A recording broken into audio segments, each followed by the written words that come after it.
Hello everyone, मैं study with सपना में सपना। आज हम करेंगे 7th क्लास की ज्योग्राफी का चैप्टर 3 आवर चेंजिंग अर्थ।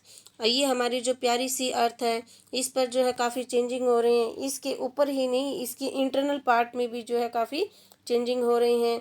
और ये चेंजिंग जो इंटरनल पार्ट में, ये जो पृथ्वी में जो मैग्मा पाया जाता है, उसकी वजह से क्या है, प्लेटें जो है मूव करती है। प्लेट यानी कि हमारी टेक्टोनिक प्लेट्स होती है, जो आप पढ़ना चाहते हैं। यानी कि टेक्टोनिक प्लेट जो है वो अंदर मैग्मा की प्रेशर की वजह से जो है वो मूव करती है, जिससे हमारी अर्थ के इंटरनल और जो एक्सटर्नल बाहर के पार्ट पर जो है वो मूवमेंट होती है और उनके सरफेस पे चेंजिंग होती है।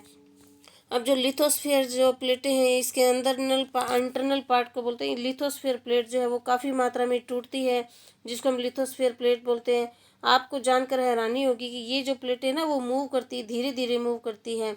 ये कुछ ही जैसे मिलीमीटर, एक साल में कुछ ही मिलीमीटर मूव करती है। और ये क्यों मूव करती है? ये जो अंदर मैग्मा होते हैं, पृथ्वी के अंदर हमारी मैग्मा होती है, उसके प्रेशर की वजह से क्या है, मूव करती है। और जो पिघला हुआ मैग्मा होती है, वो हमारी पृथ्वी के अंदर सर्कुलर फॉर्म में जो है वो सर्कुलर फॉर्म में जो है वो मूव करता है। ये मैं आपको एक जो मैप के जरिए दिखा सकती हूँ। ये देखिए, ये हमारी टेक्टोनिक प्लेट्स में देखो, ये हमारा देखो अमेरिका है। अभी दिखाती हूँ आपको। ये हमारा अमेरिका है। अमेरिका की टेक्टोनिक प्लेट देखो, ये अमेरिका का है, जिसके अंदर अमेरिका का लैंड पार्ट ही नहीं, समुद्र का पार्ट भी जो है इसमें शामिल होता है। ये हमारा साउथ अमेरिका है, साउथ अमेरिकन प्लेट है। इसके अंदर भी जो अंटार्कटिक ओशन है, पैसिफिक ओशन है, उसकी कुछ प्लेट शामिल है। ये अफ्रीका के अंदर भी जो प्लेट, यानी कि प्लेटें जो है, जो लैंड पार्ट है वो और जो समुद्र का पार्ट है वो, यानी कि मिलकर बनी होती है। इनमें मूवमेंट होती है, समुद्र के अंदर भी होती है और जो लैंड पार्ट है वहाँ पर होती है।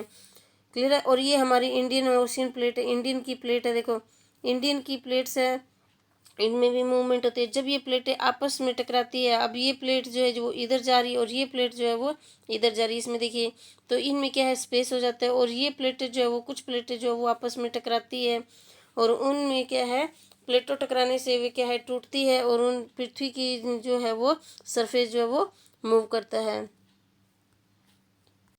इस प्रकार प्लेटों के टकराने से जो हमारे पृथ्वी अर्थ का जो सरफेस है उनमें चेंजिंग हो जाता है। इसको हम एक्टिविटी के अकॉर्डिंग भी हम देख सकते हैं, लेकिन इसमें हम पहले देखते हैं। देखो, अब ये जो मूवमेंट होती है, ये इन प्लेटों के बीच में होती है, उनके सरफेस पर क्या होता है, चेंजिंग हो जाता है। और ये जो अर्थ मूवमेंट होती है, ये बेसिक जो है ना, 2 फोर्स के कारण जो है वो चेंजिंग होती है। एक फोर्स होता है विच इज़ द इनर, इन जो इंटीरियर अर्थ के अंदर जो फोर्स लगता है उसके कारण चेंज होती है, जिसको हम एडोजेनिक फोर्स बोलते हैं। और दूसरा फोर्स जो होता है ना, वो पृथ्वी के ऊपर ऊपर काम करता है, उसको हम एक्सोजेनिक फोर्स बोलते हैं। अब इसको हम एक एक्टिविटी के जरिए भी समझ सकते हैं। अभी एक एक्टिविटी ले ली, जैसे एक स्मॉल कलर, जैसे एक हम बिकर ले लेते हैं। मैं बताती हूँ आपको। जैसे ये एक एक्टिविटी करते हैं।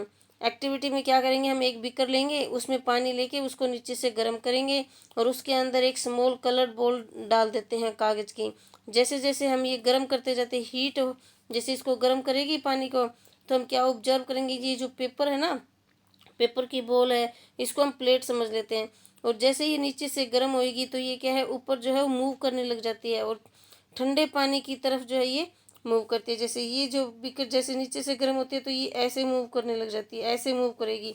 इसी प्रकार हमारी प्लेटें भी जो है, जैसे हमारी प्लेटें हैं, गर्म होने से क्या होती है, जो वो जो है मूव कर दे, अपने ही स्थान से क्या है, दूसरे स्थान पर क्या है, मूव करना स्टार्ट कर देती है। इस प्रकार ये इस डायरेक्शन में क्या है, प्लेटें क्या है, मूव करना स्टार्ट कर देती है। अब इसमें मैं आपको एक डायग्राम के जरिए भी इसको मैं बता देती हूँ। इस डायग्राम में हम क्लियर करते हैं कि प्लेटें जो है कैसे मूव करती है। ये हमारे अर्थ का जो है वो इनर पार्ट है। अर्थ का ये क्या है, हमारा इनर पार्ट है, मैग्मा वाला पार्ट है। जब ये गर्म होता है, पृथ्वी के अंदर इतनी गर्मी होती है, इतना प्रेशर होता है कि जो प्लेटें हैं वो मूव करना स्टार्ट करते हैं। गर्मी की वजह से जैसे जैसे ये इनको हीट मिलती है, तो ये प्लेटें जो अपने डायरेक्शन से जो है वो मूव करती है, लेफ्ट एंड राइट साइड में। अब ये देखिए, ये हमारी जो है मिड ओशियन की प्लेट है। ओशियन की प्लेट, एक प्लेट इस साइड जा रही है, एक प्लेट इस साइड जा रही है, तो बीच में से जो है मैग्मा यानी कि वोल्केनो निकलना स्टार्ट हो जाता है। इससे क्या है, प्लेटें जो है मूव करती है। इसी प्रकार अगर यहाँ पे एक जो कॉन्टिनेंट प्लेट है और एक ही हमारी ओशियन प्लेट है, ओशन प्लेट अगर ये जैसे ये प्लेट इधर मूव कर रही है और ये प्लेट इधर मूव कर रही है, तो ये जो होती है ना, ये भारी प्लेट है, ये हल्की प्लेट है। तो भारी प्लेट हल्की प्लेट के नीचे दबना स्टार्ट कर देती है, और हल्की प्लेट जैसे ही मैग्मा को हल्की प्लेट की जगह जो है वो, तो उसको तोड़कर वो बाहर निकल जाता है मैग्मा के रूप में। और कॉन्टिनेंट प्लेट जो है वो नीचे दबती रहती है, और ओशन प्लेट भी जो है वो इस प्रकार ये दोनों प्लेटें जो आपस में टकराती है, और वहाँ पे वोल्केनो का जो है वो स्ट्रक्चर बन जाता है। इससे जो प्लेटें मूव करती है और पृथ्वी का सरफेस जो है चेंज होता है, और ये सर्कुलर फॉर्म में जो है वो इंटरनल जो प्लेटें होती हैं वो चेंज मूव करती रहती है। नेक्स्ट आता है हमारा अर्थ मूवमेंट। अर्थ जो है वो किस प्रकार मूवमेंट करती है। एक मैंने अभी बताया आपको, जो एंडोजेनिक फोर्स यानी, और एक होता है एक्सोजेनिक फोर्स। एंडोजेनिक फोर्स यानी कि जो पृथ्वी के अंदर जो फोर्स लगता है प्लेटों में, और जिसके कारण वो मूव करती है। और एक्सोजेनिक फोर्स होती है जो पृथ्वी के ऊपर जो इंटरनल ऊपर जो पार्ट होते हैं, हाँ, वो क्या है, पृथ्वी को चेंज होने में हेल्प करते हैं, वो चेंज करते हैं। इस ये टू टाइप्स के होते हैं, एक होता है सडन फोर्स, एक होता है हाँ, ये डायस्ट्रोफिक फोर्स। डायस्ट्रोफिक फोर्स ये जो होते हैं ना, ये फोर्स जो है वो धीरे धीरे काम करते हैं। अब इसमें जैसे बिल्डिंग, इसमें मूवमेंट जो होती है, उसके बाद क्या है, माउंटेन्स, धीरे धीरे माउंटेन्स बनते हैं। अभी जो मैंने आपको पिक दिखाई, उसमें क्या होते हैं, वो धीरे धीरे प्लेट्स जो है वो एक दूसरे की तरफ जो है वो आती है और टकराती है, और उनमें धीरे धीरे मूवमेंट होता है, जिससे क्या होती है, वोल्केनो बनते हैं। ठीक है, वोल्केनो बनते हैं, और उससे फिर क्या होता है, माउंटेन्स बनती है। तो यानी कि डायस्ट्रोफिक फोर्स वो होते हैं जिसमें मूवमेंट जो है वो धीरे धीरे होती है, और जो है वो बिल्डिंग का माउंटेन्स का है जो निर्माण होती है। अब आप जानते हो कि हमारे हिमालय जो, उनमें भी तो जैसे अर्थक्वेक आते हैं, तो उससे क्या होता है, हमारे माउंटेन्स का जो स्ट्रक्चर है वो धीरे धीरे चेंज होता है। ये साल में बिल्कुल 1 मिलीमीटर सेंटीमीटर इसके करीब ही चेंजिंग होती है। और सडन फोर्स वो होते हैं जो अचानक, जैसे अर्थक्वेक, वोल्केनो, लैंडस्लाइड। अब जैसे जहाँ पे भी जो भूकंप आते हैं, अर्थक्वेक आते हैं, तो अचानक आते हैं कि हमें पहले कोई मैसेज नहीं होता। इसी प्रकार वोल्केनो भी जो है वो अचानक ही बाहर निकलते हैं। लैंडस्लाइड, अब आप देखते हो पहाड़ों पे या जहाँ पर ज़्यादा बारिश होती है, वहाँ पर लैंडस्लाइड क्या, तो वहाँ पर अचानक ही होते हैं। तो ये जो फोर्स, ये सारे जो चेंजिंग होती है, ये कहाँ होती है, फिर कैसे होती है, ये एंडोजेनिक फोर्स यानी कि पृथ्वी के अंदर मूवमेंट, अंदर फोर्स जो लगता है, उसके कारण जो है वो चेंजिंग आती है। और एक्सोजेनिक फोर्स जो होते हैं, ये इसमें टू जो है वर्क होते हैं। एक होता है इरोजनल और एक होता है डिपोजिशन। यानी कि पृथ्वी के ऊपर कुछ जो फोर्स होते हैं, जैसे रिवर, विंड, सी वीवर, ये सब क्या होते हैं, इनको पृथ्वी को चेंज करने में इसकी हेल्प करते हैं। और ये दो तरह से इसको चेंज करते हैं। एक इरोजन यानी कि पृथ्वी यानी कि पहाड़ों को, नदियों, तालाबों, इनको सब क्या है, मिट्टी को काट कर इरोजन करते हैं, और फिर इसका डिपोजिशन करते हैं। इससे पृथ्वी का स्ट्रक्चर जो है वो चेंज हो जाता है। इस प्रकार पृथ्वी के मूवमेंट में जो है ना, टू फोर्स काम करते हैं, एक एंडोजेनिक और एक्सोजेनिक फोर्स। नेक्स्ट आता है हमारा, अब इसमें हम देखें लिथोस्फीयर प्लेट क्या होती है। लिथोस्फीयर प्लेट के बारे में हम जानते हैं। दी अर्थ क्रस्ट, अर्थ के ऊपर वाली प्लेट होती है, कंसिस्ट ऑफ सर्वल लार्ज, बहुत बड़ी होती है, और कुछ छोटी प्लेटें भी होती है, जो मैंने आपको एक डायग्राम में दिखाया। लिथोस्फीयर प्लेट, कुछ प्लेटें बड़ी होती है और कुछ छोटी होती है, और इनकी कुछ क्या है, रेगुलर शेप होती है, वो चेंज होती रहती है। Which carry continent and the ocean floor, और जो कुछ क्या है कॉन्टिनेंट होती है, और कुछ क्या है ओशन फ्लोर होती है। और कुछ प्लेटें ऐसी होती है जो कॉन्टिनेंट और ओशन पे क्या है, जुड़ी हुई होती है, जो मैंने आपको डायग्राम में दिखाया था। नेक्स्ट आता है हमारा जो एंडोजेनिक फोर्स होता है। अभी तक मैंने एंडोजेनिक फोर्स होता है कई बार जो प्रोड्यूस होता है, अचानक जो मूवमेंट होती है, और दूसरा होता है प्रोड्यूस स्लो, और उनमें क्या होता है, दूसरा उनमें मूवमेंट जो होती है ना, वो धीरे धीरे होती है। एक तो होती है अचानक मूवमेंट, और एक होती है दूसरी धीरे धीरे मूवमेंट। अचानक मूवमेंट में जैसे अर्थक्वेक आते हैं, वोल्केनो आते हैं। ठीक है, मास डायरेक्शन जो है वो, अर्थ का सरफेस का जो डायरेक्शन है वो है चेंज हो जाता है। अब मान लीजिए ये हमारी जो है प्लेट है, ठीक है, ये हमारी दूसरी प्लेट है। जब ये प्लेटें आपस में टकराती है, इंटरनल पार्ट में, इंटरनल में टकराती है, तो ये एक दूसरे के पास आती है, तो इनमें अचानक से ही, हमें पता भी नहीं चलता, अचानक में इनमें क्या होती है, प्लेटों में क्या होता है, मूवमेंट आ जाता है, और इनकी डायरेक्शन भी है वो चेंज हो जाती है। नेक्स्ट आता है हमारा, अब इसमें हम अर्थ जो वोल्केनो को समझते, देखो वोल्केनो क्या होता है। वोल्केनो एक जो है हमारा opening in the earth crust, earth की जो क्रस्ट जब ओपनिंग हो जाती है और उसमें से मेल्टन पिघला हुआ मैग्मा जब अचानक उसमें से बाहर निकलने लग जाता है तो उसको हम वोल्केनो बोलते हैं। अब इसमें ये डायग्राम देखिए, वोल्केनो क्या है, देखियो ये हमारी जो है प्लेट है, ये हमारी क्या है, क्रस्ट है। क्रस्ट के नीचे जो पिघला हुआ मैग्मा होता है, जब इसके अंदर के प्रेशर क्रस्ट की ये प्रेशर की वजह से जब ये गर्म हो जाता है तो ये क्या है, क्रस्ट के कमज़ोर पार्ट को तोड़कर बाहर निकल जाता है और इस टाइप से बाहर निकलता है। तो ये जो है वो क्रेटर से, यानी कि जहाँ से वो बाहर निकलता है उसके जो ऊपर वाला पार्ट होता है, होल होता है, उसको हम क्रेटर बोलते हैं। क्या बोलते हैं, क्रेटर निकलते हैं। और इसमें से काफ़ी गैसेस और ऐश यानी कि राख वगैरह काफ़ी जो है बाहर निकलता है। और जब बाहर निकलने के बाद जब ये ठंडा होने लग जाता है, बाहर निकलने के बाद इसको लावा बोला जाता है। और अंदर जब ये पिघली हुई जो स्ट्रक्चर में होता है तो हम इसको मैग्मा बोलते हैं। और इसको मैग्मा चैम्बर यानी कि मैग्मा से भरा हुआ तालाब, तो इसको मैग्मा चैम्बर बोलते हैं। और ये क्रस्ट से है वो तोड़कर उसको बाहर निकलता है। इससे क्या होता है, स्ट्रक्चर बना, ये धीरे धीरे जो ठंडा होता है, ठीक है, इससे क्या होता है, एक्सट्रोजेनिक फोर्स इसमें क्या है, बाहर की जो मूवमेंट है वो ये धीरे धीरे बनती है। मैग्मा जो है फटता अचानक है, लेकिन ये क्या है, धीरे धीरे जो है वो ठंडा होता है। ठीक है, इसमें दो स्ट्रक्चर चेंज होंगे। इसमें एक तो ये जैसे माउंटेन बन गया, धीरे धीरे क्या है, माउंटेन बनता है। और लावा जो मैग्मा जो वोल्केनो फटता है वो क्या है, अचानक होता है। नेक्स्ट आता है इसमें, देखो इसमें एक वर्ड दिया गया, देखो एंडो जो इनसाइड होता है, अंदर की तरफ होता है, एक सौ होता है आउटसाइड की तरफ। जेनिक होता है ओरिजिन, यानी कि एंडो ओरिजिन, जैसे एंडोजेनिक होती है, ठीक है, और एक होती है एक्सोजेनिक। ये एंडोजेनिक अंदर की तरफ और एक्सोजेनिक जो होता है बाहर की तरफ। दो मोमेंट काम करते हैं पृथ्वी को, सरफेस को चेंज करने में। अब हम देखिए इसमें,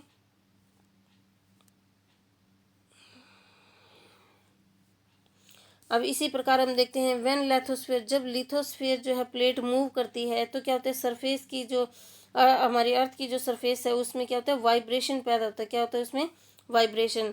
तो जो वाइब्रेशन होता है ना, कैन ट्रेवल, मूव करता है पृथ्वी के चारों तरफ जो है वो मूव करने लग जाता है। और इस वाइब्रेशन को हम क्या बोलते हैं, अर्थक्वेक बोलते हैं।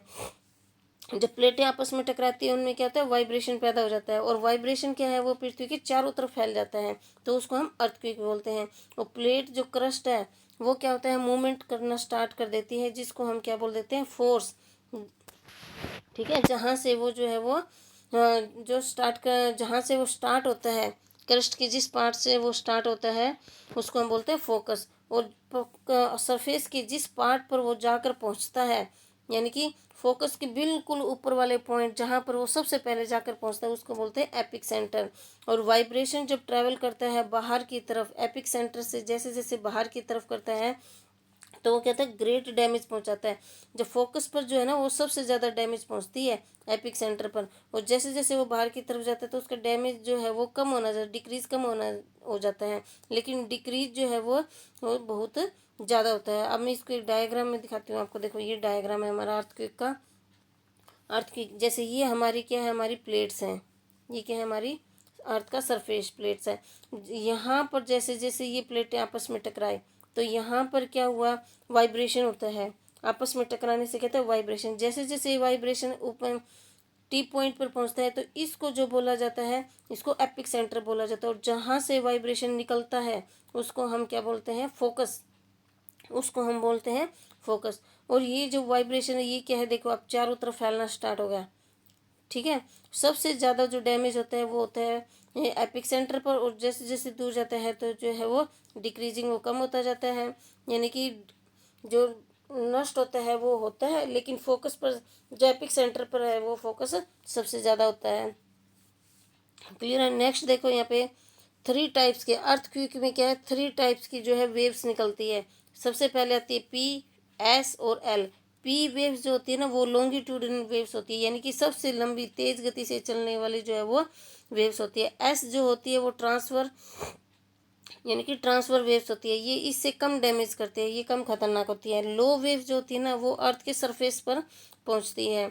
और इसको हम फाइंड आउट कर सकते हैं इनसाइक्लोपीडिया से। इसको हम किसके द्वारा जान सकते हैं, इनसाइक्लोपीडिया में हम इसके स्पीड के बारे में हम जान सकते हैं। सॉरी। अब इसमें हम पढ़ते हैं, देखो इतना अर्थक्वेक में क्या होता है, अर्थक्वेक जो होता है predicted the impact can the minimise if we are prepared before. Earthquake क्यों होते हैं, अर्थक्वेक जो इतना डैमेज, अर्थक्वेक हमें इतना नहीं डैमेज पहुंचाता, लेकिन अर्थक्वेक की वजह से जो बिल्डिंग ही गिरती है जिससे हम तैयार नहीं होते, उससे हमें ज़्यादा जो है वो असर पड़ता है, उससे हमें नुकसान होता है। कॉमन जैसे कई बार क्या होता है, कम कॉमन अर्थक्वेक आते हैं, प्रेडिकेट मेथड आता है, ठीक है, adopted locally believe by people include studying animal behaviour. पहले क्या होता है, कई बार को अर्थक्वेक आते हैं ना, तो कई कॉमन सी कुछ बातें ऐसी होती है जो हमें अर्थक्वेक के बारे में हमें बता सकती है। पहले क्या होते थे, लोग समझ जाते थे अर्थक्वेक के बारे में, कैसे वो पढ़ते थे, जैसे एनिमल जो बिहेवियर करते थे, एनिमल कैसे बिहेव कर रहे हैं। अब जैसे अर्थक्वेक आते हैं तो जो एनिमल जैसे डॉग होते हैं उनमें अलग सा बिहेवियर होने लग जाता है, जिससे हम समझ जाते हैं कि अर्थक्वेक आने वाला है। जो पोन्ड में फिशेज होती है वो क्या होते हैं, अजेनेटिक जैसी अलग से बिहेव करती है, वो बहुत तेज़ी से तैरने लग जाती है। और स्नेक जो होते हैं वो सरफेस पर आ जाते हैं, यानी कि पृथ्वी से निकल कर सरफेस पर आ जाते हैं। तो लोग पहले समझ जाते थे कि जो पृथ्वी में जो है वो कुछ मूवमेंट या कुछ हलचल होने वाली है। तो कॉमन सी बातों से भी हम अर्थक्वेक के बारे में जान सकते हैं। अब अर्थक्वेक से इतना नुकसान नहीं होता, अर्थक्वेक की वजह से अगर हम केयर नहीं करते तो हमारे आसपास की जो चीज़ें होती है, बिल्डिंग होती है, और वो हमारे ऊपर गिर जाती है, तो उससे हमें ज़्यादा नुकसान होता है। उससे हमारे जो है वो जो काफ़ी जो डेथ रेट है वो काफ़ी हाई हो जाती है। अभी देखिए हमने गुजरात देखते, गुजरात में किस प्रकार हो, देखो गुजरात में एक के जो अर्थक्वेक आया था उसके कारण जैसे कैसे बिल्डिंग गिरी थी, काफ़ी लोग यहाँ पर मरे थे। अब एक केस पढ़ते हैं हम गुजरात के बारे में। गुजरात में जब अर्थक्वेक आया था, देखो हर्ष भुज में जब गुजरात आया था, अर्थक्वेक आया था 6.9 रिएक्टर के 6.9 स्पीड से आया था। ये रिएक्टर स्केल पर हम इसको देख सकते हैं, इसकी स्पीड को हम देखते हैं रिएक्टर स्केल में, और ये आया था 26 जनवरी 2001 में, ठीक है। इससे क्या इफेक्ट है, देखो स्कूल जो थे स्वोर्ड एफर्डेड स्कूल में 97 जो हुए थे 971 स्टूडेंट और 31 टीचर्स जो है वो इसमें मर गए थे। स्कूल की बिल्डिंग जो है वो उनके ऊपर गिर गई थी। और फिर आता है इसमें भुज जो एफर्ट थे, जो बिल्ड थे, दे आर 3 दिन जो है वो क्विक आए थे, कंटिन्यू आए थे। जो फूड ब्लैंकेट्स, जो मेडिसिन सप्लाई, ये सब जो है सब लोगों को 3 दिनों तक जो है वो देते रहे वहाँ पर, ठीक है। उनको कुछ भी खाने को नहीं मिला 3-3 4-4 दिनों तक, तो इसके कारण भी मर गए थे। फ़ोन लाइनें थी, वाटर पाइपलाइन थी, पावर स्टेशन, ट्रांसफर लाइन, सब कुछ क्या होते हैं टूट गए थे, वहाँ पर कोई कनेक्टिविटी नहीं रही थी। और जो फायर सिटी थी, 100 ऑफ फायर, जहाँ पे चारकोल्स कुकर्स ऑफ जो फायर स्टेशन थे वो सब जो है वो ख़त्म हो गए थे। इमरजेंसी डिक्लेयर, वहाँ पर इमरजेंसी जो है वो डिक्लेयर कर दी गई थी, यहाँ पर बहुत खतरा है। फिर सीएम जो अप्लाई थे, सीएम ने जो काफ़ी सेंटर जो है अप्लाई कर रखे थे, चीफ जो मिनिस्टर था उन्होंने वहाँ पर काफ़ी हेल्प की थी, उन्होंने काफ़ी जो है वो काफ़ी जो लोगों की हेल्प करने के लिए उन्होंने जो है वो अप्लाई किए थे, काफ़ी सेंटर खोले थे उन लोगों की डिटेल जानने के लिए, ठीक है। उनकी फाइनेंशियल हेल्प भी की थी, उनको काफ़ी पैसे भी दिए थे। तो देखिए अर्थक्वेक से जो है बहुत नुकसान हुआ था उस टाइम पे। अब इसमें हम कुछ पॉइंट देखते हैं। अर्थक्वेक को हम मेजर कर सकते हैं, अर्थक्वेक को हम किसके द्वारा मेजर कर सकते हैं, एक मशीन होती है उसको हम बोलते हैं सिस्मोग्राफर, यानी कि अर्थक्वेक को हम सिस्मोग्राफी से हम इसको मेजर कर सकते हैं। तो द मैग्नेटिक, इसके अंदर अर्थक्वेक जो मैग्नेटिक आते हैं इसको हम रिएक्टर स्केल से हम इसको माप सकते हैं। अब जैसे मान लो अर्थक्वेक 2.0 आया तो इसमें जो है केवल कुछ ही नुकसान होता है, इसमें इतनी वाइब्रेशन नहीं होती है। अगर हम 5 पॉइंट तक, हमारा रिएक्टर स्केल पर 5 पॉइंट आता है तो वो है कुछ मात्रा में जो है वो डैमेज पहुंचा सकता है। फिर आता है हमारा, अगर हमारा रिएक्टर स्केल में 6 पॉइंट तक आता है तो वो हायर बहुत ज़्यादा नुकसान पहुंचा सकता है। और 7 पे तो इतना नुकसान होता है कि अर्थक्वेक में बिल्डिंग जो वो तहस नहस हो सकती है। नेक्स्ट आता है, अगर हम अर्थक्वेक के बारे में पढ़ते हैं, एक case study given in the, हम केस स्टडी पढ़ चुके हैं, न्यूज़पेपर में भी पढ़ते हैं अर्थक्वेक के बारे में, अर्थक्वेक के आने से पहले बाद में ठीक है। Average right sequence of the happens, यानी कि घटनाओं से जो क्या नुकसान होता है, क्या फ़ायदा होता है, ये सब हम इसके बारे में पढ़ सकते हैं। ये एक्टिविटी जो हम न्यूज़पेपर में हम देख सकते हैं। इमेजिन करो यदि जो है वो अचानक आ जाता है, स्कूलों में आ जाता है, तो where do we go safety, तो हम कैसे अपने आप को सेव कर सकते हैं, वहाँ हम कैसे सेफ होते हैं। तो अर्थक्विक जो है वो प्रिपेयर्डनेस, यानी कि अर्थक्विक से हम कैसे बच सकते हैं, इसके बारे में पढ़ सकते हैं। अगर हम जो अर्थक्विक आता है जहाँ हम होते हैं वहाँ हम कैसे बच सकते हैं। सेफ स्पॉट, जैसे हम किचन के जो है जो काउंटर होता है, किचन काउंटर होता है, उसके अंदर नीचे बैठ सकते हैं, किसी टेबल या डेस्क के नीचे बैठ सकते हैं। तो इससे जो है इनसाइड द को अगर हम दीवार के किसी कॉर्नर में जाकर खड़े हो जाएं, तब भी हम अर्थक्विक से जो डैमेज होता है, जो नुकसान होता है, उससे हम बच सकते हैं। और स्टे अवे फ्रॉम, हम कैसे जो है बच सकते हैं। फायर प्लेस होता है, एरिया अराउंड जहाँ चिमनी होती है, उससे हम दूर रहकर, जहाँ जिस चीज़ से आग लग सकती है, जैसे सिलेंडर हो गया या इलेक्ट्रिसिटी होगी, उससे हमें दूर खड़ा होना चाहिए। चिमनी के पास नहीं जाना चाहिए, उससे भी हमें दूर जाना चाहिए। विंडो के पास या शीशे के पास या किसी पिक्चर फ्रेम या फोटो फ्रेम के पास हमें नहीं खड़ा होना चाहिए, क्योंकि अर्थक्वेक से जो वाइब्रेशन होती है, तो वो कांच जो टूट कर वो हमें नुकसान पहुंचा सकता है।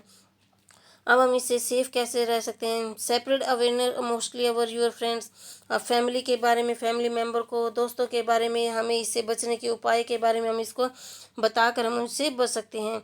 और फेस एनी डिजास्टर कॉन्फिडेंट, और हम इसके क्या है, इसके जो नुकसान होते हैं उसको हम फेस करने से हम बच सकते हैं। अगर हम खुले मैदान में चले जाते हैं तो क्या हम इससे सेफ रह सकते हैं, क्योंकि जो हमें नुकसान होता है वो क्या हमारे ऊपर किसी सामान के गिरने से या टूट फूट होने से, उससे हमें ज़्यादा नुकसान हो सकता है। अगर हम बाहर की तरफ ग्राउंड में चले जाते हैं तो हमें क्या हमारे ऊपर कोई चीज़ गिर नहीं सकती, तो हम सेफ रहते हैं। ग्राउंड में अगर अर्थक्वेक हम आते हैं, ग्राउंड में अगर अर्थक्वेक आता है तो क्या होता है, सिर्फ क्या जो प्लेटें जो है वो सरफेस जो है वो मूव करता है, हम उससे क्या है हमें कोई नुकसान नहीं पहुंच सकता। सिर्फ क्या है हम उससे डर जाते हैं, या हम, लेकिन हम अपनी जान से जो है वो हम सेफ रहते हैं, उससे हमें इतना खतरा नहीं हो पाता है।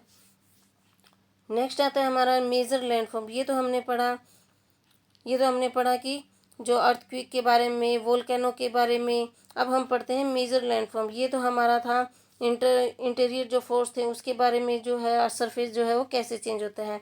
अब हम पढ़ते हैं एक्सोजेनिक फोर्स। एक्सोजेनिक फोर्स में सबसे पहले हमारा आता है जैसे मेजर लैंडफॉर्म कौन कौन से हमारे सबसे ज़्यादा, तो जो लैंड्स के भी जो कंटिन्यूसली है ना वो चेंज हो रहे थे, दो फोर्स जो है वो काम करते हैं। एक होता है वेदरिंग और दूसरा होता है इरोजन।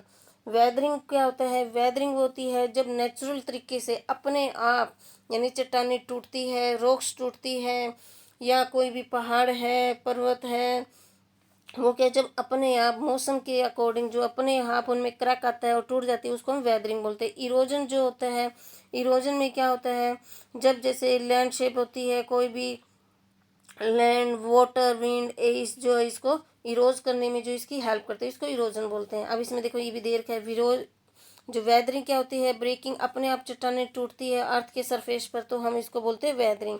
और इरोजन किसको बोलते हैं, जब लैंड शेप जो है चेंज होती है, डिफ़िकल्ट एजेंट्स होते हैं इसके, जैसे वाटर, विंड्स और आइस, ठीक है, ये इसकी इरोज करने में इसकी हेल्प करते हैं।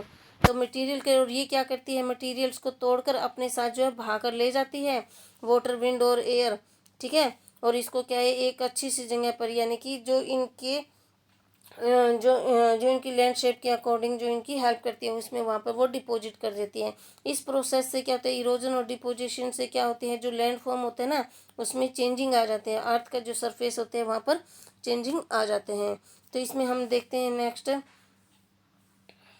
अब इसमें एक ये जो है व्यू पॉइंट देख लेते हैं हम, ये भी काफ़ी इंपॉर्टेंट है, इसमें काफ़ी जो शॉर्ट क्वेश्चन बनते हैं। अब इसमें देखिए यहाँ पर क्या दे रखा है, जो यहाँ पर अर्थ के सरफेस पे ना वाटरफॉल है, काफ़ी वर्ल्ड में जो है बहुत सारे छोटे छोटे बड़े काफ़ी जो है वाटरफॉल है। अब इसमें वर्ल्ड का सबसे हाईएस्ट वाटरफॉल है ना वो एंजल वाटरफॉल है, और वो ये जो कहाँ है वेनेजुएला में है, जो साउथ अमेरिका में वेनेजुएला है, वहाँ पर सबसे हाईएस्ट वर्ल्ड का सबसे ऊंचा वाटरफॉल है एंजल। दूसरा वाटरफॉल जो है वो है नाइगरा फॉल्स, जो है वो कहाँ है, ये जो है वो वाटर है कनाडा और यूएसए के बॉर्डर पर जो है ये नाइगरा जो है वो वाटरफॉल है। फिर आता है नॉर्थ अमेरिका। इन नॉर्थ अमेरिका में ये कहाँ पे है? नॉर्थ अमेरिका में। फिर आता है विक्टोरिया जो फॉल्स है, विक्टोरिया वाटरफॉल है, वो कहाँ है? वो भी एक बॉर्डर पे है, जो किसके है? जाम्बिया और जिम्बाब्वे के बीच में, जाम्बिया और जिम्बाब्वे के बीच में, और ये जो है वो अफ्रीका में पाया जाता है। तो वर्ल्ड का सबसे हाईएस्ट जो वाटरफॉल है वो कौन सा कहलाता है हमारा? वो कहलाता है हमारा वेनेजुएला। कौन सा कहलाता है हमारा? सबसे हाईएस्ट वाटरफॉल आता है हमारा वेनेजुएला, जो हमारा साउथ एंजल वाटरफॉल है, जो वेनेजुएला में है, और वेनेजुएला हमारा साउथ अमेरिका में है। अब नेक्स्ट आता है हमारा, अब इसमें वर्क ऑफ रिवर, अब इरोजन और जो डिपोजिशन में उसमें जो है वो रिवर कैसे काम करती है, अब इसके बारे में हम क्लियर करते हैं।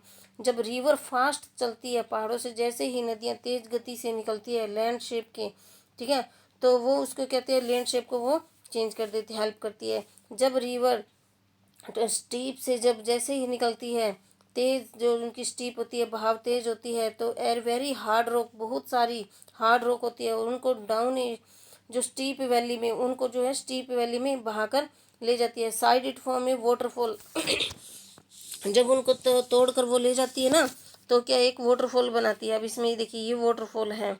वाटरफॉल कैसे बनता है? अब जिसे वो पानी जैसे तेज गति से बह कर आ रहा है, यहाँ पे क्या है? हार्ड रॉक है। हार्ड रॉक के ऊपर जैसे ही वो गिरता है, तो क्या है, वो रॉक जो है वो उसका इरोजन नहीं होता, और वो पानी आगे निकल जाता है, बह जाता है। तो सॉफ्ट रॉक जो होती है वो क्या है, अंदर ही अंदर वो क्या है, कटती रहती है, अंदर कट जाती है, तो एक होल भी बन जाता है। तो इससे क्या होता है, एक वाटरफॉल जो है वो बनता है, ठीक है। फिर आता है as the river enter the plain, जब रिवर जैसे ही प्लेन एरिया में एंटर करती है, जैसे ही रिवर प्लेन एरिया में जो है वो एंटर करती है, तब क्या होता है, प्लेन एरिया में एंटर करने के बाद वो ट्विस्ट एंड टर्न्स, वो मुड़ना स्टार्ट हो जाती है। Large bend known as the meanders, तो वो क्या बनाती है, एक मिएंडर्स बनाती हैं। ड्यू टू कंटिन्यू, और वो कंटिन्यू इरोजन और डिपोजिशन वो है करती रहती है मिएंडर्स के साइडों में, किनारों पर जो है वो डिपोजिशन करती रहती है। एंड में जो मेंढर जो लोब होते हैं ना, वो आपस में क्या है, नज़दीक आ जाते हैं, और वो क्या होते हैं, मेंढर लोब जो है वो एक दूसरे से वो उनका कनेक्शन जो वो कट हो जाता है, और नदी जो है वो एक कट ऑफ फॉर्म लेक के रूप में जो वो अलग से बहने लग जाती है, जिसको ऑक्सबो बोला जाता है। मैं आपको इसको डायग्राम में दिखाती हूँ। डायग्राम में जो है वो किस प्रकार जो मेंढर बनते हैं। ये देखो नदी जो है, ये देखो प्लेन एरिया में बह रही है। प्लेन एरिया में नदी जो है वो क्या करती है, प्लेन एरिया में ऐसे जिग जैग में ऐसे बहने स्टार्ट कर देती है, क्योंकि यहाँ पे इसकी स्पीड जो है वो कम हो जाती है। तो प्लेन एरिया में बहने के बाद वो क्या है, अब जैसे जब इनकी शेप ये शेप हो जाती है ना, तो इसको मिएंडर बोला जाता है। तो ये क्या कहलाती है, मिएंडर। और ये मिएंडर पे ना इतने इसके किनारों पर क्या ये डिपोजिशन करती रहती है, और एक साइड क्या करती है, इरोजन करती रहती है, ठीक है। इस साइड डिपोजिशन हो रहा है और इस साइड इरोजन हो रहा है। तो एक टाइम आता है, थोड़े ही दिनों में क्या होता है, जब ये इरोजन इतना हो जाता है कि ये नदी जो है ना वो आपस में जो है वो मिल जाती है, और ये डिपोजिशन वाला एरिया ना ये आपस में एक अलग से आइलैंड के रूप में इकट्ठा हो जाता है, और यहाँ पे क्या है, नेचुरल जो है वो झील बन जाती है, जिसको ऑक्सबो बोला जाता है। मैं आपको नेक्स्ट डायग्राम में बताती हूँ। ये हमारा, ये देखो, ये हमारा ऑक्सबो वाला जो है वो लेक, ये देखो, ये हमारी जो है अलग से जो है वो ऑक्सबो बन जाती है। अब ये देखो, ये रिवर जो है वो ऐसे बह रही थी जिग जैग में। पहले ये जो नदी थी ना वो ऐसे थी, ये शेप थी इसकी, ठीक है। धीरे धीरे यहाँ पे डिपोजिशन होता रहा, यहाँ पे क्या होता है, इरोजन होता रहा। जैसे एक समय है जब ये दोनों जो है ना ये आपस में जो मिल गई, तो ये नदी क्या है, एक लॉन्ग फॉर्म में बहने लगी, और ये जो एरिया ये अलग से इससे अलग हो गया, तो इसको बोला जाता है ऑक्सबो, ऑक्सबो लेक, इसको बोला जाता है ऑक्सबो लेक। और नदी जो है वो अपना एक फॉर्म में बहना स्टार्ट कर दे जाती है, इसको मिएंडर बोला जाता है। ये जो शेप बन जाती है ना नदी की बहने की, तो ये मिएंडर फॉर्म में बहती है। क्लियर है। नेक्स्ट देखते हैं हम।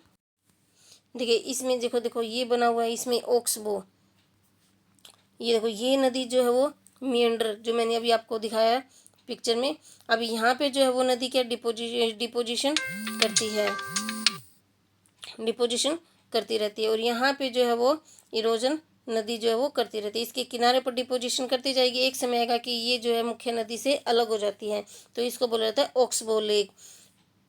क्लियर है। नेक्स्ट आता है हमारा, एक टाइम आते हैं रिवर ओवरफ्लो इज बैंक, और रिवर जो है वो कई बार क्या होती है, ओवरफ्लो करने लग जाती है नदी जो है। अब जैसे नदी जैसे ही ये एक दूसरे आपस में मिल जाएगी ना और ये अलग हो जाते हैं, तो क्या नदी क्या है, ओवरफ्लो होकर बहने लग जाती है। जिससे क्या उसके आसपास के एरिया में क्या आती है, बाढ़ आ जाती है। एक किस्म से बहुत मात्रा में पानी जो है वो अंदर घुस जाता है। उस इस बाढ़ से क्या होता है, डिपोजिशन होता रहता है, मिट्टी का जो है वो डिपोजिशन होता रहता है। मटेरियल जो होता है वो सेडिमेंट होता है, ठीक है, नदी के किनारों पर जमा हो जाता है और इस फॉर्म से जो होता है फर्टाइल एरिया बन जाता है, जिसको फूड प्लेन बोला जाता है। अब जो ये एरिया आसपास का जो ये एरिया है, इसमें क्या होता है, जो जब नदी इसमें बाढ़ आती है तो क्या इसमें क्या है, जो है सॉइल वो है वो डिपॉजिट हो जाती है और इसमें यहाँ पे एग्रीकल्चर ज़्यादा होता है तो इसको फूड प्लेन एरिया बोला जाता है। और रेस्ट बैंक ऑफ द काल, और इसको रेस्ट बैंक यानी कि जैसे ये देखो इसके और भी किनारे पर जो ये फूड प्लेन्स के आसपास का एरिया होता है, ऐसे क्या है, रेस्ट बेन एरिया जो है ना ये ऊपर होता जाता है तो इसको बोला जाता है लीव्स बोला जाता है।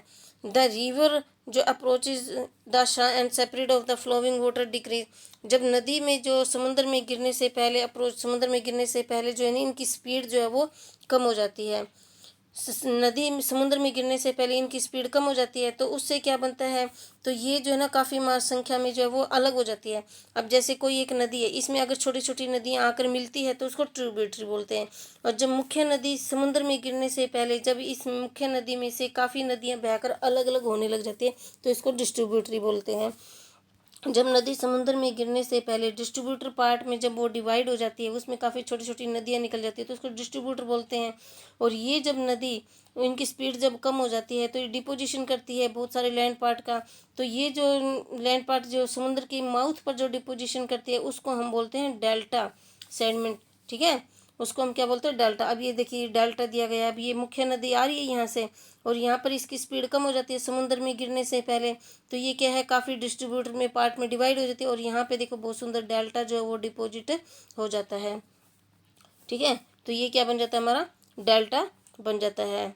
अब हम इसमें देखते हैं हमारे इंडिया के जो ईस्टर्न पार्ट है वहाँ की जो सारी नदियाँ हैं, जैसे गंगा, ब्रह्मपुत्र, कृष्णा, कावेरी, गोदावरी, महानदी, ये सब क्या है समुद्र में बे ऑफ बंगाल में गिरने से पहले क्या है डेल्टा बनाती है। और इंडिया की दो ऐसी नदियाँ हैं जो डेल्टा नहीं बनाती, वो होती है नर्मदा एंड तापी, जो अरेबियन सी में गिरती है। अरेबियन सी में क्यों नहीं बनाती, अरेबियन सी में क्या है, जो पहाड़ों की ऊंचाई है ना वो काफ़ी है और दूसरी बात है कि वहाँ की जो रोक है वो काफ़ी स्ट्रोंग है, वो जो नदियाँ हैं उसका इरोजन नहीं कर पाती, इसलिए वहाँ पे डेल्टा ना बनाकर एस्चुरी बनाती है। और जो ईस्टर्न पार्ट की जो नदियाँ हैं वो डेल्टा का निर्माण करती है।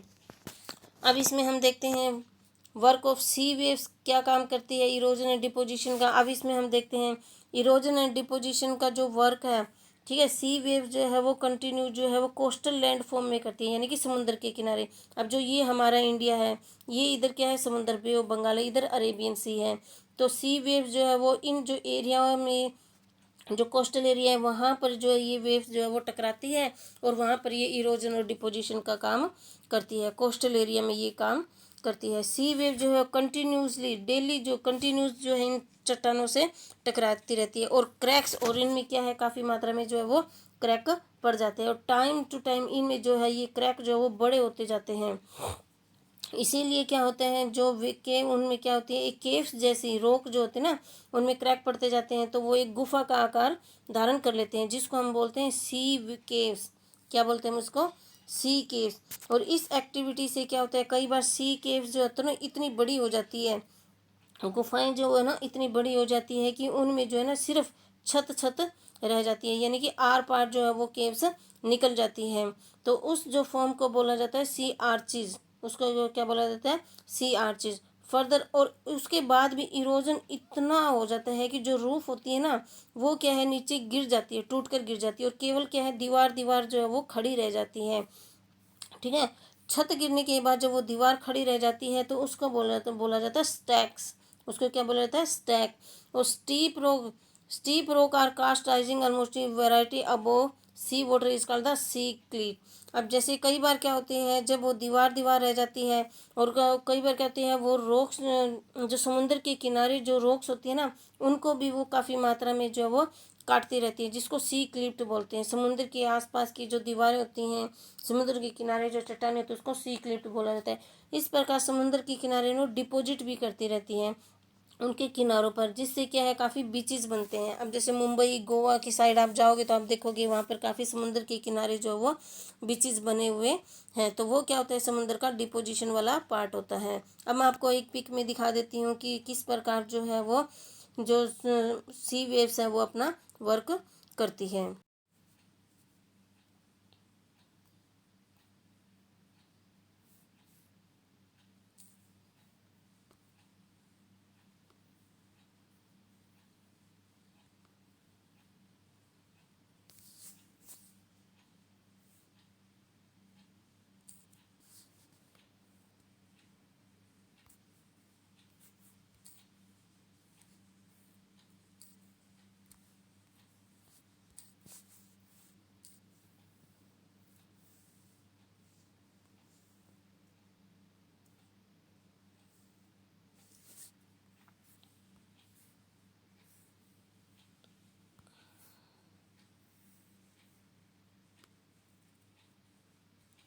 मैं टाटा एआई लाइफ इंश्योरेंस से आया हूँ। अब आपके साथ साथ सबका ख्याल रखने की जिम्मेदारी मेरी।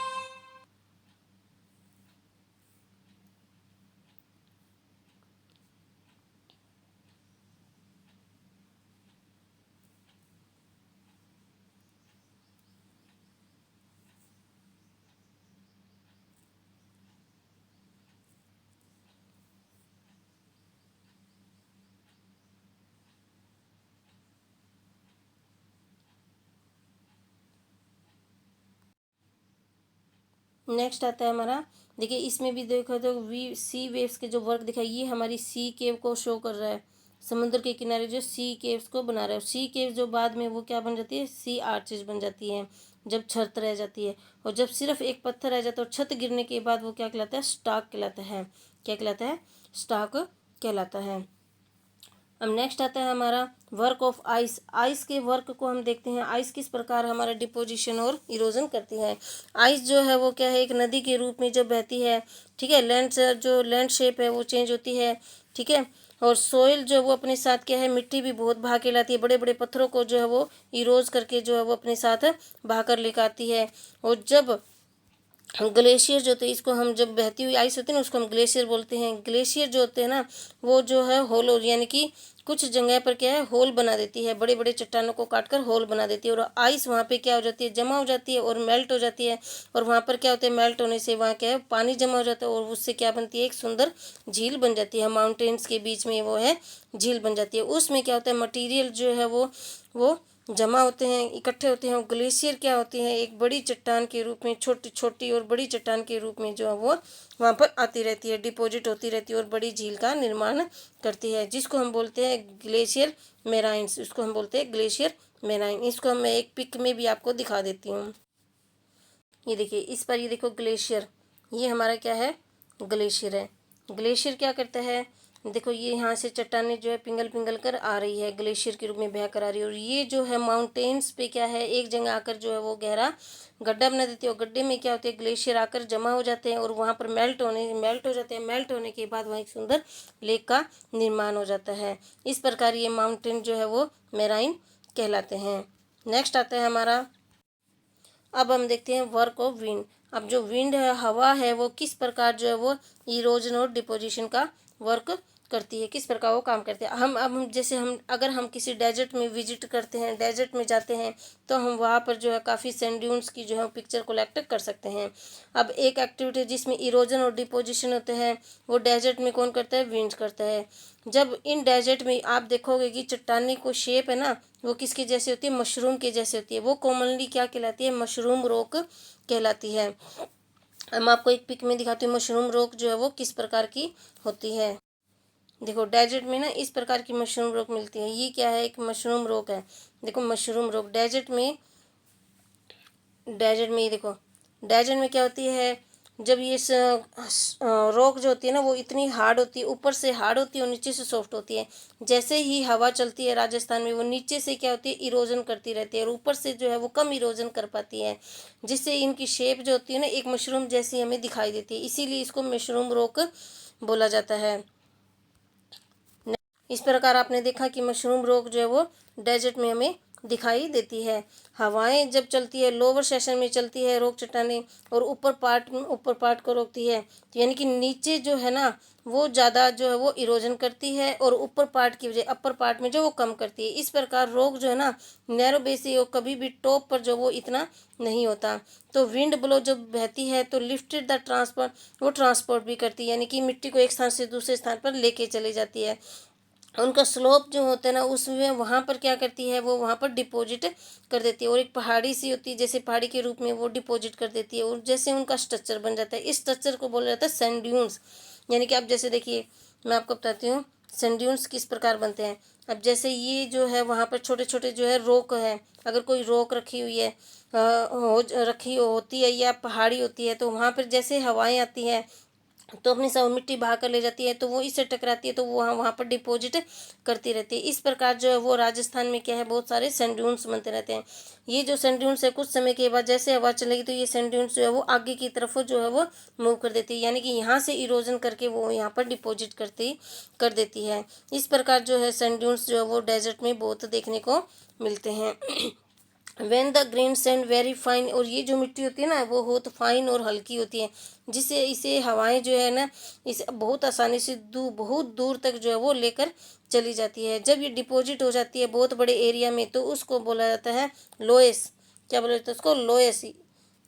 ठीक है। और लोएस जो है वो काफ़ी ज़्यादातर जो है वो चाइना में पाए जाते हैं। अब इसमें एक पिक्चर देखिए आप, अब इसमें देखिए ये डेजर्ट एरिया में ये क्या कहलाते हैं, सैंड ड्यून्स। इस प्रकार इनकी शेप इस प्रकार, ये क्या कहलाते हैं, सैंड ड्यून। जैसे राजस्थान में जाते हैं तो लोग इनको क्रॉस करते हुए क्या है आगे बढ़ जाते हैं सैंड ड्यून्स को। जब ये बहुत सारे इकट्ठे हो जाते हैं सैंड ड्यून्स, जब एक स्थान पर बहुत सारे होते हैं काफ़ी मात्रा में, तो इनको ड्यून्स बोला जाता है। ठीक है, इनको क्या बोला जाता है, लोइस बोला जाता है। तो लोइस जो होते हैं ना वो चाइना में बहुत ज़्यादा मात्रा में पाए जाते हैं। अब हमारा ये चैप्टर यहाँ पे कंप्लीट होता है। अगर आपको अच्छा लगे तो आप लाइक एंड शेयर ज़रूर करिए। Okay, thank you.